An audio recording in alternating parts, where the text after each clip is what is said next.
Welcome back. 6:44 on Wednesday night. NBA players and other professional athletes used their platforms walking off the field basically in calling for justice over the shooting of Jacob Blake in Kenosha, Wisconsin. Joining us this morning to talk about the boycotts and the ongoing calls for social justice is Wesley Davis III, Vice President of the Wendale Davis Foundation here locally. Good morning, Wesley. Thank you for being here. Oh, good morning. Good morning. First, can I get your reaction to last night's walk off the court? Was it shocking for you? I mean, it was shocking, but at the same time, you begin to understand. You understand why something like this need to happen. You think about it. It's been probably, I think, about 3-4 months since this incident, since it happened with George Floyd, and then you have Breonna Taylor, and I'm in there. And so when you continue to see these incidents happen, we realize that something big needs to happen. And, thank God for those that are professional athletes, for the NBA players specifically, for the WNBA players, for the MLB players that said, you know what, enough is enough. I can understand how they're feeling. They feel like we're still playing these games, but yet we have people, brothers and sisters out in this world that are constantly being murdered by those that are meant to protect and serve. So we can now no longer go on as status quo and be the entertainment for people when there is really life happening outside of the bubble. So I was shocked, but at the same time, I wasn't shocked because a lot of the NBA players have been using their voice. And I know some players were thinking about contemplating or not even going to the bubble. So yesterday didn't really shock me. It was more so a proud moment. Now they're going to be making a decision on how to move forward from here sometime today. Then we see the reaction and sort of like the blowback coming in various communities where, people just furious over this have started protests that in some instances have erupted into violence. Your reaction when you see that compared to what the NBA did where the players just walked off the floor?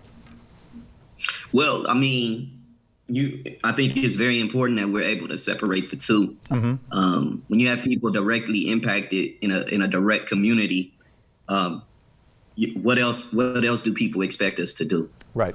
We have to protest. We have to use our voice. And in it, sometimes it's met with force.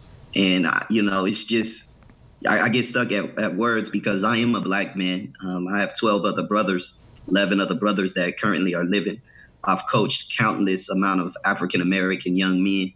And honestly, we look at that as if it could be us. So right now, all people are seeing is a loud cry. And one of the things that I want to make sure that is said is so people are not confused. People that are also protesting are also our brothers and sisters that are not black. We have white brothers and sisters that are out there, brown brothers and sisters. And so what you have is a world of people that are tired of seeing people of color constantly murdered on the other side of this thing. And constantly, whenever a situation happens like this, we always see the people that are murdering are found to be in the right. But yet these people are called to protect and serve us. So what we have right now around this country is a loud outcry of people saying enough is enough. Now, the foundation deals with things like intervention and mentorship when we're talking about young people here in the community. How have you taken the things that are happening right now nationally and used that in your discussions with youth and their interactions with law enforcement? Yeah, well, one thing is that what we've understood is that although this is now just getting national attention, this is something that we've been living with. I'm 36 years old, and I would be lying to you to tell you that my father and other people have not had to educate me on these things. So when we talk about the foundation, yes, our goal is intervention, our goal is prevention. But at the same time, this has always been a part of the conversation that you do not want to give law enforcement an opportunity to have to deal with you, because this is a result. This is a potential result of it. Just like there's gang violence, there is also police violence on civilians, and once again, I say it, enough is enough. And to re-answer your question is nationally, this stuff is just getting attention. But for those that have walked the life of an African-American male as a black male, this is something that this has been attention to us since we've been born. Now, Wesley, we don't have a whole lot of time, but I really wanted to touch on this since you just mentioned that, and I know this is not enough time, but is there something like right off the bat you can think of that we can do to change the relationship between the communities and law enforcement? We have to look at the structures that are currently in place.